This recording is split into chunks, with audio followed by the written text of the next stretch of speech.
చూసుకున్నట్లయితే మహాలక్ష్మి పథకం ఏదైతే ఉందో ఫ్రీ బస్సు ఆడవాళ్ళకి అనేది మాత్రమే మహిళలకు మాత్రమే ఒక వరం లాగా ఉంది. మొత్తంగా చూసుకున్నట్లయితే ఆటో వాళ్ళ బతుకులు ఛిద్రమవుతూ ఉన్నాయి.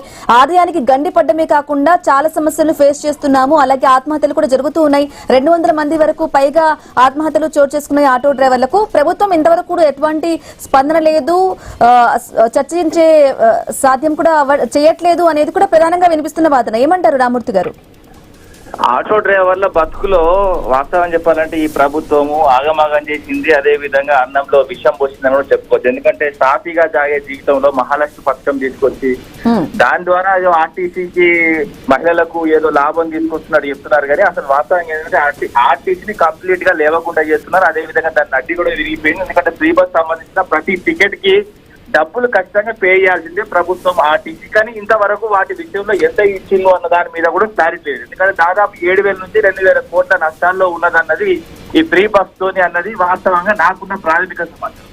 ముఖ్యంగా ఏంటంటే ఈ ఆటో డ్రైవర్లు ఇప్పుడు 200 మంది చావులకు ఖచ్చితంగా నైతిక బాధ్యత ప్రభుత్వం వహించాల్సిందే. అంతేకాకుండా ఈ ఆటో డ్రైవర్ల పరిస్థితి ఈ విధంగా ఉంటే ఇప్పుడు కొత్తగా కూడా ఎలక్ట్రిక్ సంబంధించిన ఆటోలు తీసుకొచ్చి ఆర్టీసీ బస్సు దిగిన వెంటనే మళ్ళీ వాళ్ళకి సంబంధించిన ఆర్టీసీ డ్రైవర్లతోనే అక్కడ ప్రైవేట్ డ్రైవర్లను పెట్టి ఆటోలు పెట్టి ఇంకా మొత్తం కంప్లీట్ గా ఆటోలు బయట కూడా బతకకుండా ఈ ప్రభుత్వం పెద్ద కుట్ర చేస్తున్నది. ఎందుకంటే రోడ్ల మీదకి వచ్చిన తర్వాత జనాలు ఆర్టీసీ సంబంధించిన ఆటోలు ఎక్కాలంటే మరి వీళ్ళ పరిస్థితి ఏంది?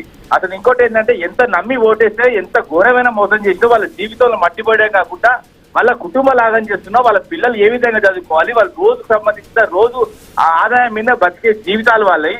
ఆటో డ్రైవర్లు ఎవరైనా కూడా గతంలో మన అందరం కూడా బస్సుల ద్వారానే అందరూ చదువుకోలేదు. ఆటో ఉన్న కనెక్టివిటీ, ఆ బస్సు కనెక్టివిటీ ఉండేది. ఏదైనా విలేజ్ దిగితే ఆ విలేజ్ నుంచి వెళ్ళి పెద్ద బస్ స్టాండ్ ఇవ్వాలన్నా లేకపోతే వేరే కార్యక్రమాలకు వెళ్ళాలన్నా ఇమీడియట్ గా ఒక గల్లీలకు రావాలన్నా ఒక పేషెంట్ ఆపదలో ఉన్న గ్రామాల్లో వెంటనే తరలించేది ఆటో డ్రైవర్.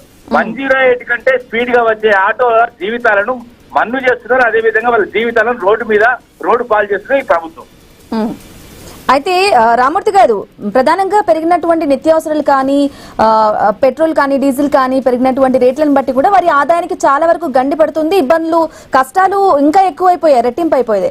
అయితే ఫ్రీ బస్సు పథకానికి సంబంధించి కూడా మహాలక్ష్మి పథకానికి ఒకవేళ మహిళలతో పాటు బస్సులలో కూడా పురుషులు వెళ్లేందుకు ప్రయత్నించినప్పటికీ పురుషులలో కొత్తగా ఇప్పుడు ఒక బోర్డు కూడా ప్రత్యక్షం అవుతుంది. అది వైరల్ అయింది, మనం చూసాము. పురుషులకు కేటాయించిన స్థలంలోనే వారిని కూర్చొనిద్దాము, దయచేసి వారికి ప్లేస్ ఇద్దాము అంటూ కూడా ఎత్తిన పరిస్థితి కనిపిస్తోంది. ఏంటంటే ఈ ప్రభుత్వం అందరినీ జమ్మలక్కడి పంబా చేసిందండి. పురుషులను ఏంటంటే వాస్తవంగా మహిళలను ఏదో ఫ్రీ ఇస్తున్నాం అన్నట్టు అదే డబ్బులుగా వాళ్ళ భర్తల నుంచి, వాళ్ళ అన్నల నుంచి, వాళ్ళ తమ్ముళ్ళ నుంచి, వాళ్ళ తాతల నుంచి వసూలు చేస్తున్నది. ముఖ్యంగా ఏంటంటే ఇప్పుడు చారాన ఇచ్చి ఆటన తీసుకోవడం అన్నది ఈ ప్రభుత్వానికి బాగా అలవాటైంది. ఏంటంటే ఇటు ఫ్రీ అని చెప్తారు, వెనకకెళ్ళి దోపిడీ చేస్తారు. ముందుకెళ్ళి వాస్తవంగా చెప్పాలంటే తీర్థం పోసి వెనకకెళ్ళి వేరే ఏదో పెట్టినట్టు ఈ ప్రభుత్వం వాస్తవంగా చెప్పాలంటే చాలా ఘోరమైన పరిస్థితులు. ముఖ్యంగా ఏంటంటే ఈ ఆర్టీసీ ఇప్పుడు మహాలక్ష్మి కాదండి. ఆర్టీసీ పాలిట అది మహాలక్ష్మి పథకం కాదు, మహా దరిద్రమైన పథకం. ఎందుకంటే నిజంగానే నువ్వు ప్రతిరోజు దాదాపు ఎన్ని కోట్లు మీరు ఇవ్వాలన్నది కూడా కొంచెం ఐడియా ఉన్నది. ఆ 10 కోట్లు చెల్లించాల్సిన విషయంలో కూడా మీతో రోజు 10 కోట్లు చెల్లించాల్సిన విషయంలో కూడా మీరు చెల్లించట్లేదు.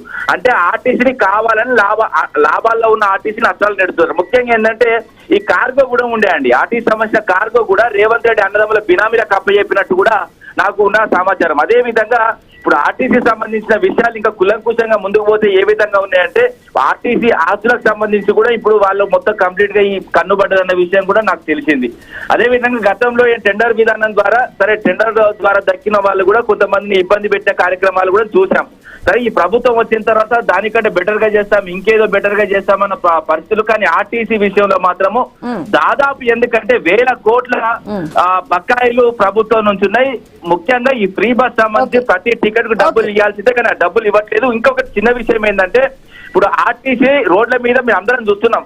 ముఖ్యంగా ఏంటంటే ఈ ప్రజలు కూడా గమనించాల్సిన విషయం ఏంటంటే రోడ్ల మీద తిరిగే ఎలక్ట్రిక్ బస్సులు అవి ప్రభుత్వానికి కాదు.